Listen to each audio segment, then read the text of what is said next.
Thanks for tuning in to my Stuck at B rank guide here. I'm going to be going over this in a slightly unique format where I will be first listing out the 5 most common mistakes that I believe that people make and that I have made myself.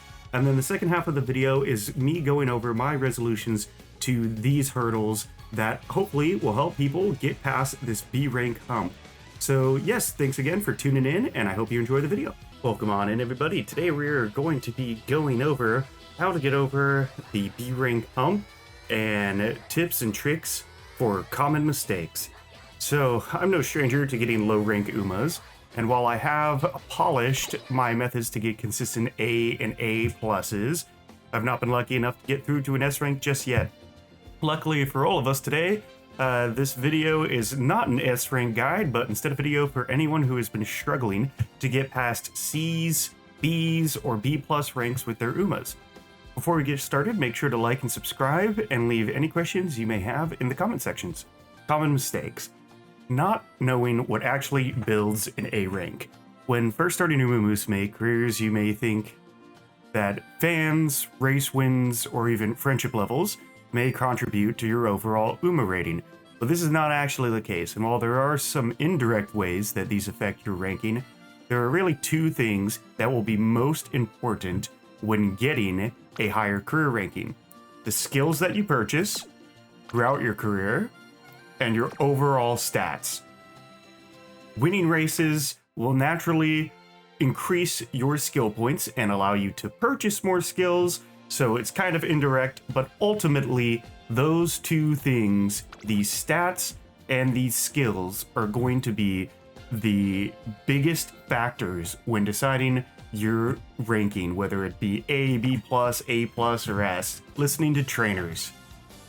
Tazunu Hayakawa might be a fan favorite and under the microscope of many Uma-related conspiracy theories at this moment, but she is absolutely awful at assisting with stat growth, especially when it comes to achieving A ranks.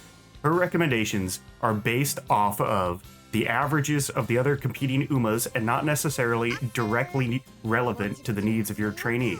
I've beaten Tenosho Springs with under 300 stamina, and this is currently the longest race in the game.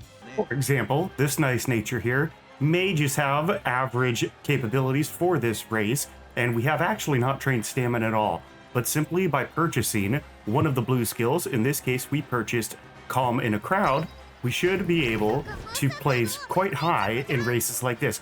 Even if it says that we have a substantially low stamina for that race, purchasing skills that restore energy throughout the race can massively change the outcome. Prioritizing SSRs instead of the better support cards. There are many support cards out there, and while SSRs, especially ones like Peterson Black, offer great bonuses and skills, there are plenty of fantastic SRs out there as well that are most likely better than the SRs that you are choosing. Training the wrong Umas. We all have our favorite Uma to train, but it's no secret that some are significantly easier than others to train. Simply by completing careers, whether they are high ranking or not, allows you for a chance to get new sparks. And new or better sparks means that the more difficult to train Umas will be even easier to train because you will naturally have higher stats throughout your legacy inspirations, and at the end of the career you can see a massive bonus to your sparks simply by picking Umas that don't have to go through very difficult races and have very beneficial stat bonuses. Completing a career and winning the URA finale with a sprinter is going to be much more beneficial than having a long distance runner fail with a C- at the Japanese Derby. Not watching my nearly complete directory of A-rank guides. I release multiple videos a week. The majority are A-rank guides for your favorite or not so favorite Umas. Make sure to check them out in the playlist linked in the description for specific build options to get A ranks in any Uma that is currently available, minus the few that I have yet to scout, but those are soon to come, and we'll drop those as soon as possible. Guessing at the dialogue options. I don't think that it's reasonable for most people to be expected to remember every dialogue option for every Uma in the game, unless you spend hours a day on a single career path trying to film an A rank guide just to realize you recorded game audio and the microphone audio on the same channel, or left the mute button on the mic blinking so that you didn't get any of your audio recordings from Streamlabs. In a single career, there are tons of dialogue options and events that increase stats, restoring energy, increase mood, and more. Having a rough understanding of how this works will change your career path immensely. Get skills you have high aptitudes in. S rank and A rank aptitudes in distance, track type, and style and strategy will give you a large boost to your overall career ranking. Make sure to avoid purchasing skills you have low aptitudes for. In this case, Sakura Bakashin has A rank aptitudes in sprint, mile, run, and pace. So if we're going to purchase skills for her, we're going to check to see if their aptitudes match our aptitudes. Wait as long as you can to buy skills. For sprinters, I usually wait until the end of their career, as the discounts on the skills can increase and you can ultimately purchase more skills. For long distance racers, I usually buy skills at 4 points in the career, before the Japanese Derby, before the Kikuka show, before the Spring Tenno show, and at the end of their career. The ones before the races are almost always exclusively going to be blue skills, as these will increase your ability to regenerate energy throughout the race and get through them even if you have low stamina. This will allow you to focus less on training the stamina and put more stats towards the aptitudes that we're trying to get high enough in order to get our career up to an A rank. Focus on 3 stats. This is my tried and true method that has gotten me many A ranks. I live and die by the SAB method. If you can get an S+, an A, and a B in 3 of your stats, you're almost guaranteed to get an A rank. Now, this is not a sure thing. There are certain cases where this will not play out that way. However, it's more rare than not.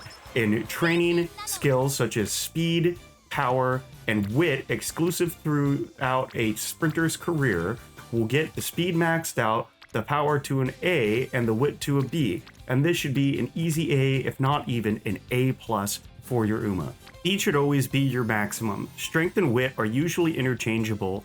Training S rank with speed will naturally get your power up, as training speed also trains power. Training wit will also train speed. So these 3 are really good to swap between when aiming for your SAB stats by the end of your career.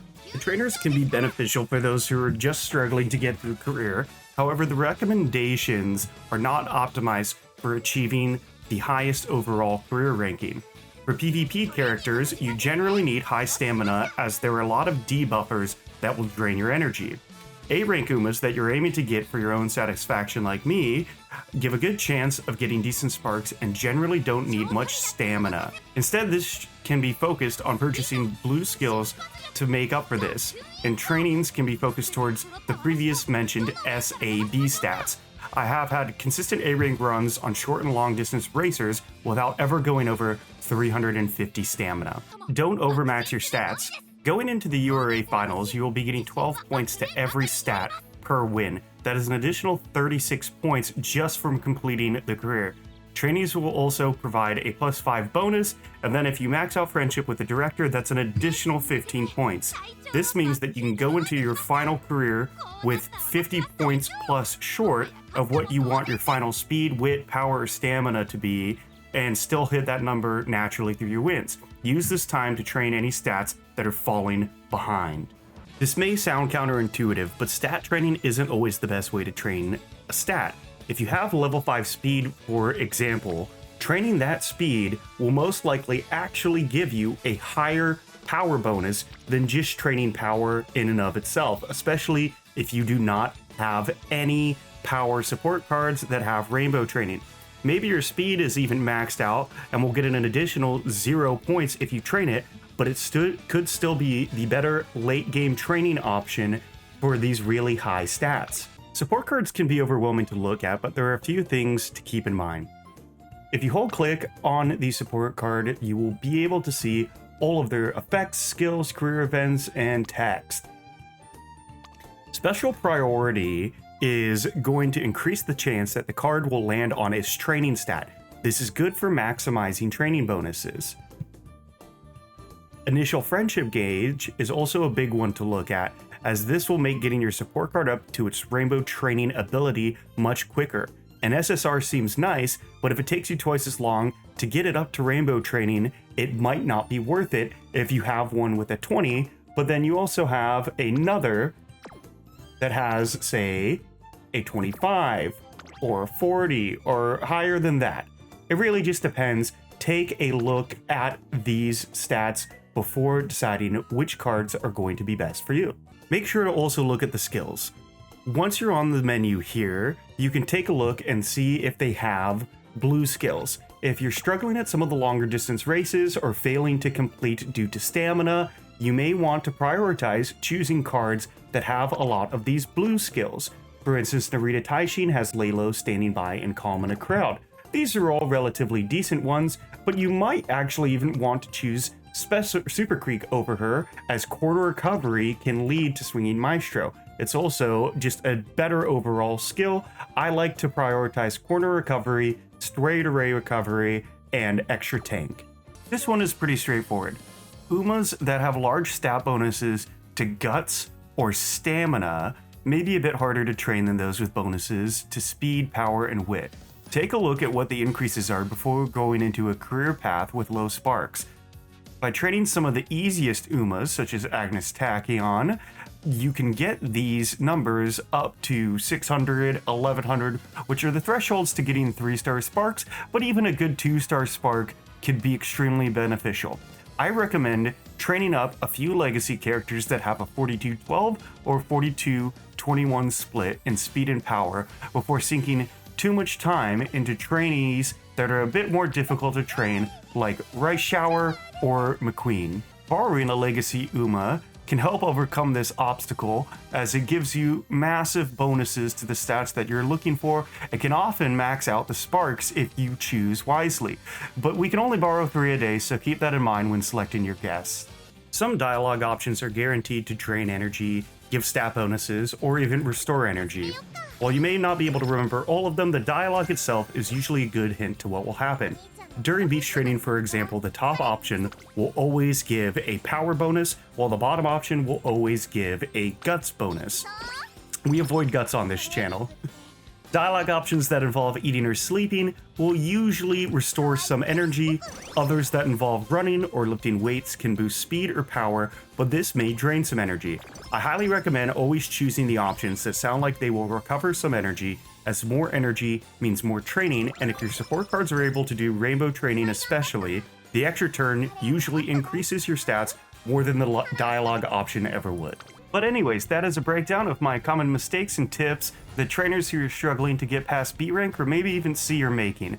I hope this video helped you all out in some way or the other, and I wish you good RNG. Make sure to like and subscribe to stay on top of my latest content, and let me know in the comment section if you have any questions. I'll try to help out in any way that I can. Have a good one.